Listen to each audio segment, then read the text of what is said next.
Hello दोस्तों, जैसा कि हम सभी जानते हैं कि इस समय हमारे देश में मेडिकल ऑक्सीजन की बहुत कमी है। आखिर ये मेडिकल ऑक्सीजन क्या है और इसे कैसे तैयार किया जाता है, आइए इस वीडियो में हम जानते हैं। वातावरण में ऑक्सीजन के अलावा दूसरी गैसें, धूल और नमी भी होती है, जिसे स्वस्थ इंसान का सिस्टम छांटकर अलग कर देता है और शरीर में केवल ऑक्सीजन जाती है। वहीं मरीज के फेफड़ों में इतनी ताकत नहीं होती और उसे मेडिकल ऑक्सीजन देनी पड़ती है। ये शुद्धतम रूप है। कोरोना के गंभीर मरीजों के लिए ऑक्सीजन की कमी के बीच लगातार ये मांग आ रही है कि उद्योगों को दी जाने वाली सारी ऑक्सीजन मेडिकल ऑक्सीजन में बदल दी जानी चाहिए। संकट के बीच केंद्र ने बहुत से उद्योगों के लिए फिलहाल इसकी आपूर्ति रोक भी दी है। इसके बाद भी मेडिकल ऑक्सीजन की कमी हो रही है। आखिर क्या है मेडिकल ऑक्सीजन और किस तरह सांस के लिए जूझते मरीजों की जान बचाने वाली साबित होती है, आइए जानते हैं।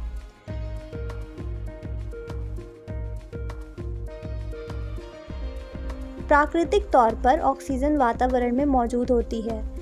ये वो हवा होती है जिसे स्वस्थ फेफड़ों वाले लोग आसानी से ले पाते हैं, लेकिन जैसे ही सांस की किसी बीमारी से प्रभावित मरीज, जिसमें कोरोना संक्रमण भी शामिल है, के लंग्स पर असर होता है, वो वातावरण से ऑक्सीजन सीधे नहीं ले पाता है। ऐसे में उसे मेडिकल ऑक्सीजन की ज़रूरत पड़ती है। इसे वर्ल्ड हेल्थ ऑर्गेनाइजेशन, जिसे हम WHO से भी जानते हैं, ने भी अति आवश्यक मेडिकल ज़रूरत में शामिल किया। यहाँ समझें कि मेडिकल ऑक्सीजन एक तरह की दवा है जिसे केवल डॉक्टरों के प्रेस्क्रिप्शन पर ही दिया जाता है।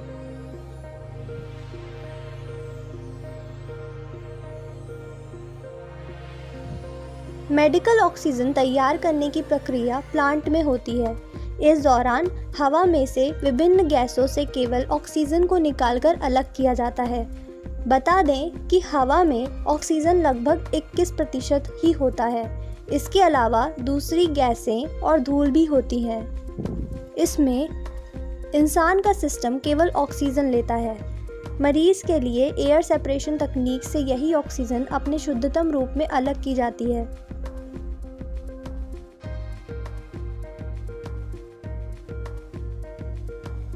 ऑक्सीजन को बाकी गैसों से अलग करके तरल ऑक्सीजन के रूप में जमा करते हैं।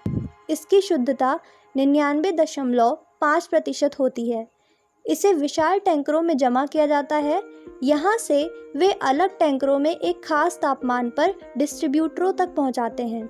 डिस्ट्रीब्यूटर के स्तर पर तरल ऑक्सीजन को गैस के रूप में बदल दिया जाता है और सिलेंडर में भर दिया जाता है, जो सीधे मरीजों के काम आता है।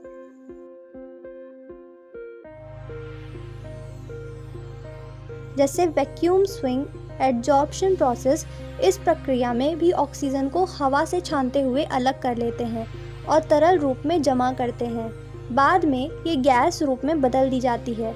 एक और प्रोसेस है जिसे इलेक्ट्रोलिसिस भी कहते हैं। इसके लिए पानी में से ऑक्सीजन ली जाती है। इसके लिए पानी में करंट पास करते हुए उसे हाइड्रोजन और ऑक्सीजन में तोड़ दिया जाता है। दोनों गैसें जैसे ही अलग होती हैं, उन्हें मशीनों के ज़रिए सोख लेते हैं। इस दौरान ऑक्सीजन तो बनती ही है, साथ ही हाइड्रोजन गैस भी तैयार होती है, जिसका अलग इस्तेमाल है। देश में रोज़ाना 7000 मैट्रिक टन ऑक्सीजन बन सकता है। इनमें सबसे बड़ी कंपनी आइनॉक्स रोज़ 2000 टन ऑक्सीजन बना लेती है, लेकिन कई वजहों से इसका पूरा उपयोग नहीं हो पा रहा है।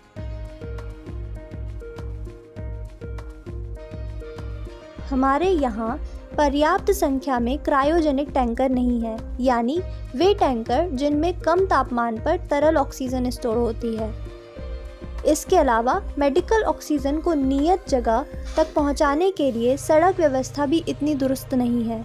ऐसे में छोटी जगहों जहां ऑक्सीजन के स्टोरेज की व्यवस्था नहीं है, वहां मरीजों को ऑक्सीजन की कमी होने पर जीवन का संकट बढ़ जाता है, क्योंकि ऑक्सीजन पहुंचने में समय लगता है। इन संकटों को सुलझाने के लिए कुछ समाधान दिए गए हैं, आइए जानते हैं।